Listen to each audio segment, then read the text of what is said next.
میرے حضور نے یہاں تک فرمایا کہ جو شخص قرآن پڑھتا ہے اس کے لہجے میں لکنت کی وجہ سے یا عجمی ہونے کی وجہ سے وہ اٹکتا ہے اور اس کا لہجہ ٹوٹتا ہے، تو میرے حضور نے فرمایا اللہ اس کو دوہرا ثواب عطا کرتا ہے، ایک قرآن پڑھنے کا ثواب اور ایک اس کو اٹکنے سے جو تکلیف ہوتی ہے، تو فرمایا اللہ اس کا بھی اس کو ثواب عطا کرتا ہے۔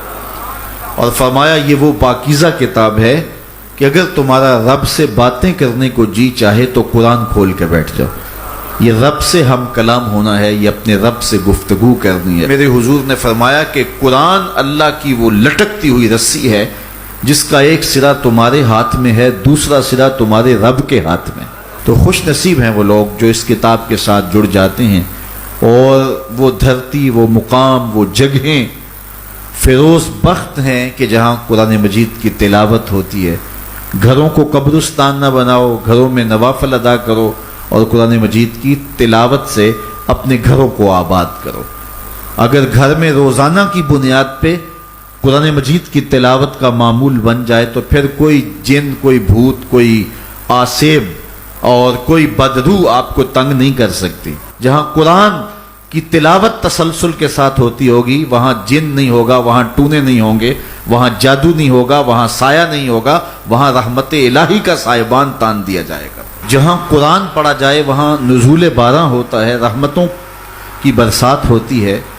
اور پھر اگر یہ جگہ اللہ کا گھر ہو، مسجد ہو، تو پھر تو دوہری برکت ہو جائے گی نا۔ وہ میاں صاحب نے کہا تھا نا کہ دودھ اندر جے کھنڈ رلائیے تے مزہ ہو جاوے دونا، کہ دودھ خود بھی میٹھا ہوتا ہے، اس کے اندر اگر چینی بھی شامل کر لی جائے۔ یہ روشنیوں کا منبع ہے، یہ مصدر ہے اجالوں کا۔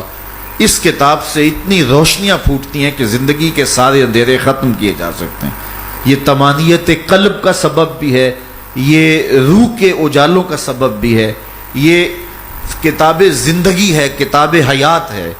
اس کے بتائے ہوئے اصولوں کے مطابق اگر زندگی بسر کریں گے تو یہ زندگی بھی خوبصورت ہوگی، اور اس زندگی کے بعد ایک اور شروع ہونے والی زندگی ہے، وہ زندگی بھی خوبصورت ہوگی۔ قرآن قبر میں چراغاں کرے گا، قبر میں روشنیاں دے گا، قبر میں اجالا کرے گا۔ اس کتاب کے اندر ایسے ایسے شفا کے نسخے رکھے گئے ہیں کہ ہماری زندگی کے روز مرہ مسائل کا حل ہے۔ مثال کے طور پہ آج کل ہر بندہ معاشی طور پہ پریشان ہے، تو سورہ واقعہ صرف 3 رکوعوں پر مشتمل ہے۔ اگر یہ معمول زندگی بنا لے تو سورہ واقعہ جہاں ہوگی وہاں نحوستیں اور بے برکتیاں نہیں ہوں گی۔ سورہ یاسین پڑھو گے تو بے پناہ برکتیں اس کے دامن میں رکھی ہوئی ہیں۔ اسی طرح سورہ اخلاص صرف 3 مرتبہ پڑھیں گے تو پورے قرآن پڑھنے کا ثواب نصیب کر دیا جائے گا۔ ایک شخص حضور کی خدمت میں حاضر ہوا اور اس نے حضور سے کہا کثیر العیال ہوں، ذرائع آمدنی بہت تھوڑے ہیں، تو میرے لیے کوئی دعا کیجئے، کوئی مجھے نسخہ بتائیے۔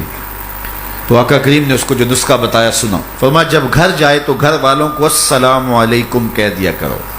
یہ کتنا سوکھا نسخہ ہے اور کتنا اچھا وظیفہ ہے، گھر والے بھی خوش، اللہ رسول بھی خوش۔ اس کے بعد 1 مرتبہ سورہ اخلاص پڑھ لیا کرو، غربت توڑ نسخہ۔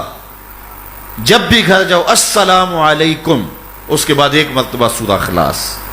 اور میرے حضور نے فرمایا کبھی ایسا ہو کہ تو گھر جائے، گھر میں کوئی بھی موجود نہ ہو، تو فرمایا عمل چھوڑنا نہیں، فسلم علیہ، پھر مجھے سلام کہہ دینا۔